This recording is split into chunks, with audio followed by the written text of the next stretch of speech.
민간단체의 대북전단 살포를 둘러싼 상호 총격으로 오랜만에 조성된 남북대화 분위기가 냉각되고 있습니다.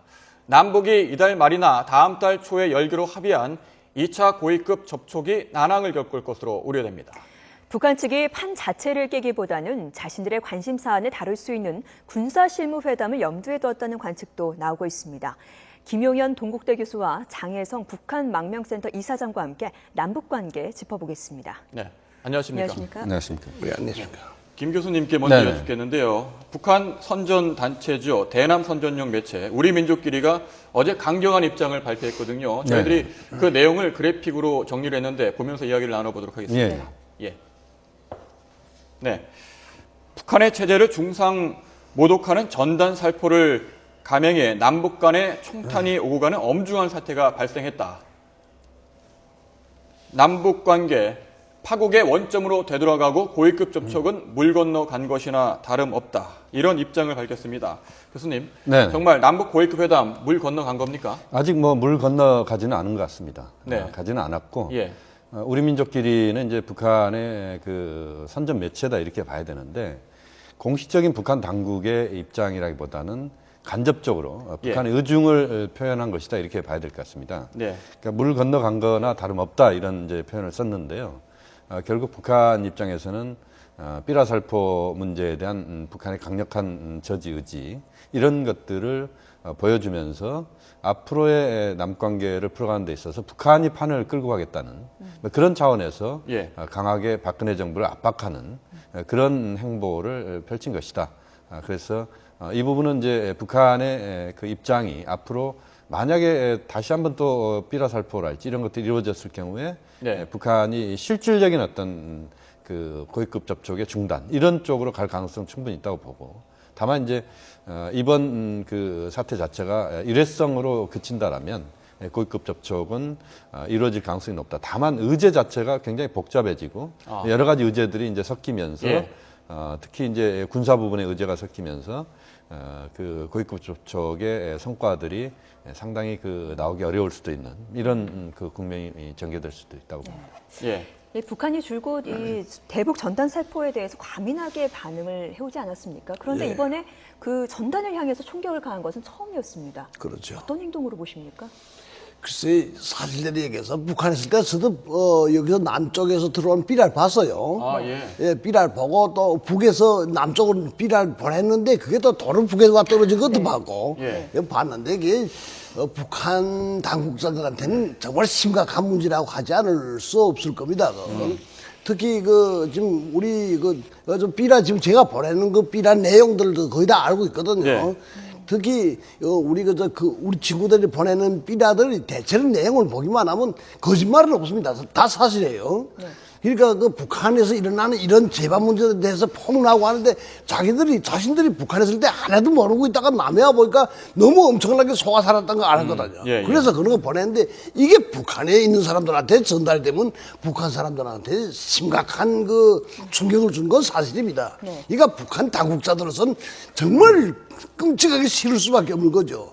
그래서 요 가지 그저께가 철원 그쪽에서 그 사신고서 총각구서 삐라 올라가는 거 쏘기도 했다고 그러던데 쏘았다 그게 큰 문제라기보다는 북한 당국자들은 그만큼 그걸 말하자면 자기네 체제를 뒤흔드는 위기 상황으로 보는 거죠. 위기 상황으로 본다고 말씀하셨는데 교수님 일부에서 말이죠. 이 대북 전단 자체가 효과가 없다. 예를 들어서 예컨대 지금 100만 장, 20만 장 날려보내도 바람을 타고 북으로 넘어가는 건 많지 않고 한 10%도 채 안 된다.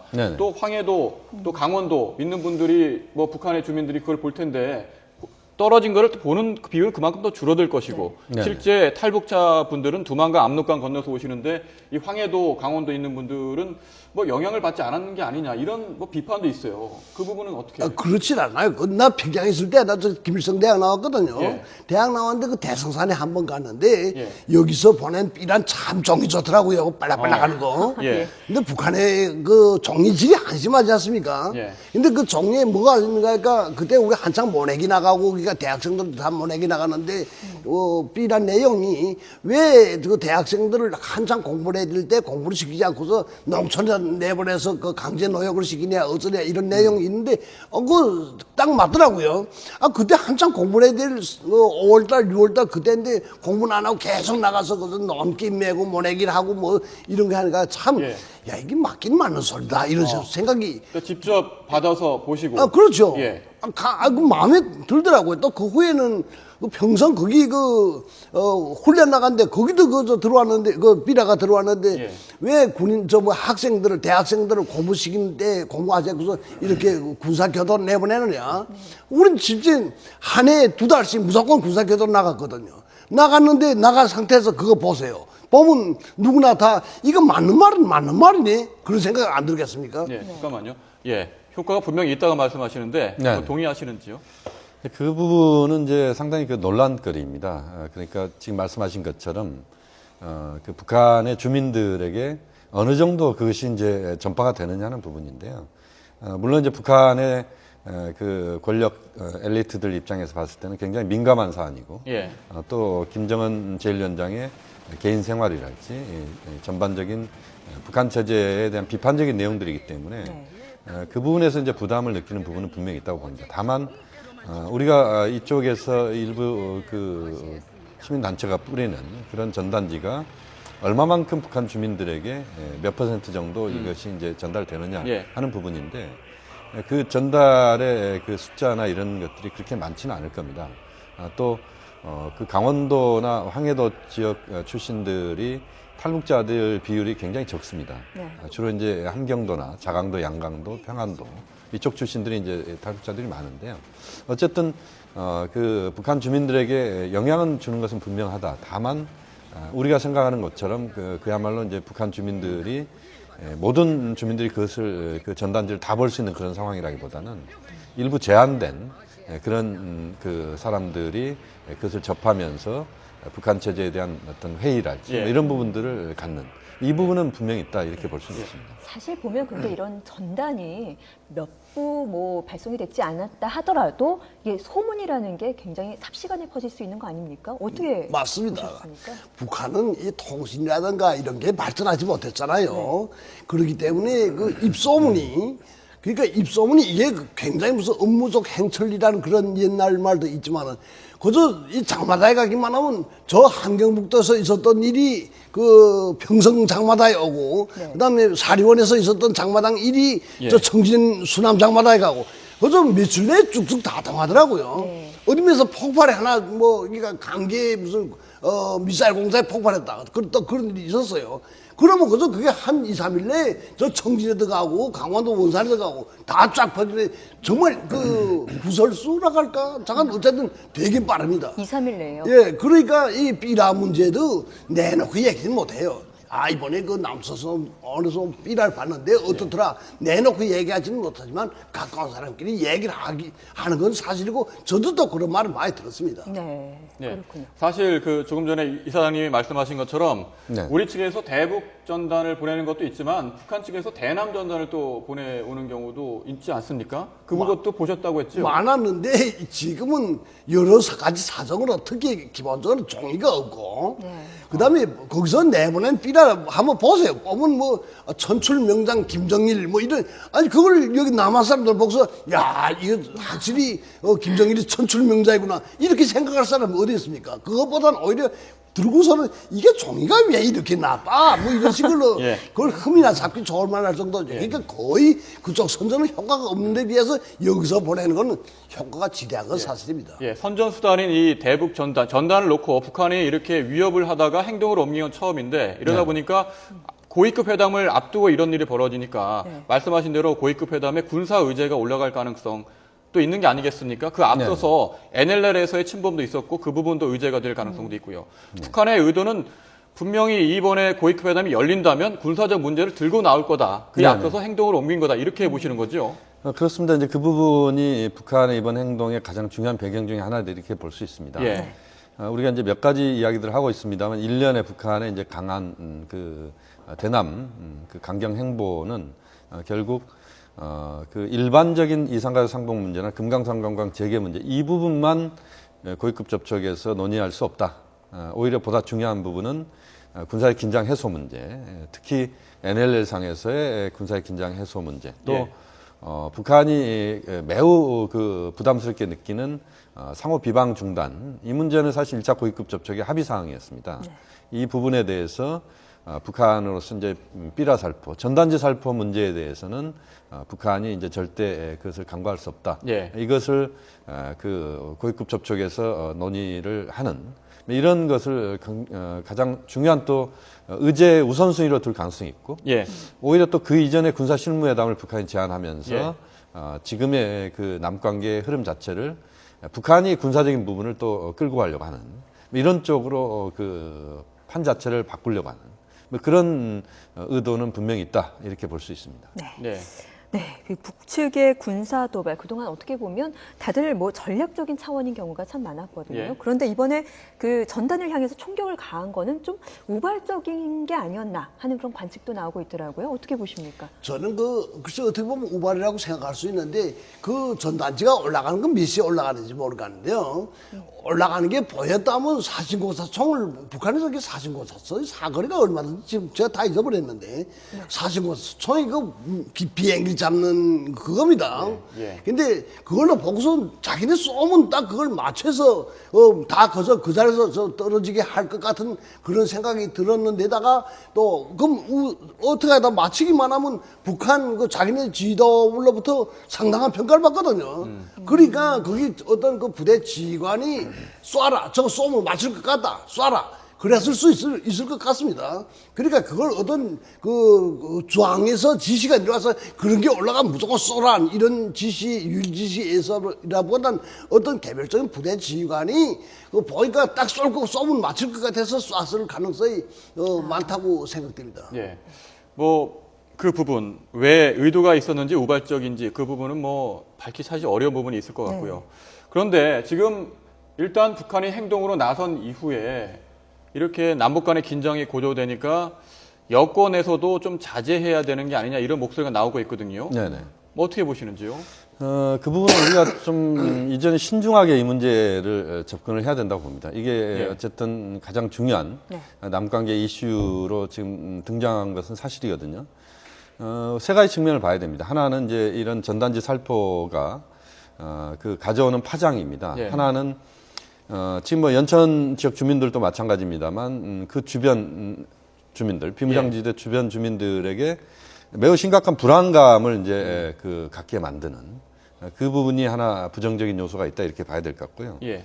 또 만약에 이제 그 이번에 북한의 고사총 그 총격 사태처럼 그 과정에서 사망 사고가 발생을 만약에 했다. 예. 이렇게 되면 이제 남관계는 사실 또 지금의 그 물꼬를 튼 흐름 자체가 완전히 또 얼어붙게 되는 이런 상황이 발생할 수밖에 없고요. 또 그런 그 북한의 그 군사적인 행동으로 인해서 한반도의 군사의 긴장이 고조되고 그 과정에서 우리 경제랄지 전반적으로 또 그 부정적인 영향을 주는 부분들이 있다. 이 부분에 대해서 이제는 우리가 또 신중하게 볼 필요가 있는 부분이 있을 것 같고요. 기본적으로 남북관계를 풀어가는 데 있어서 현재 흐름 자체는 이제 대화 쪽의 흐름이 만들어졌던 건 사실인데 그 대화의 흐름 자체가 또 상당히 또 왜곡되고 또 그 과정에서 굴절되는 이런 상황이 발생할 수 있기 때문에 제가 볼 때는 이제는 그 전단지 살포랄지 이런 부분들이 물론 이제 국민의 뭐 기본권이랄지 뭐 이런 차원에서는 뭐 막을 명분은 없습니다만 그것을 공개적으로 전단지 살포를 한달지 이런 차원에서의 접근은 이제는 조금 자제할 필요가 있다. 오히려 정모 살포를 하겠다 그런다면 그것이 비공개적으로 또 우리 주민들이랄지 이런 피해가 발생하지 않는 지역을 선택한달지 이런 차원의 살포가 뭐 시민단체 차원에서는 가능하겠다. 뭐 그렇게 보면 이 문제에 대해서는 좀 더 이제는 그 신중하게 또 상당히 차분하게 접근할 필요가 있다고 봅니다. 신중하게 접근해야 된다고 교수님 말씀하셨어요. 주민들도 연천 주민들이 불안해하니까 아무래도 저는요 거기는 약간 생각을 달리하는데 자제를 해야 된다는 데는 그 원칙적으로 동의합니다. 동의하는데 북한 당국자들이 입장에서 보면 뭐 우리가 삐라를 뿌리건 안 뿌리건 간에 지금 사실은 북한이 지금 상당히 난감한 입장이지 않습니까? 예.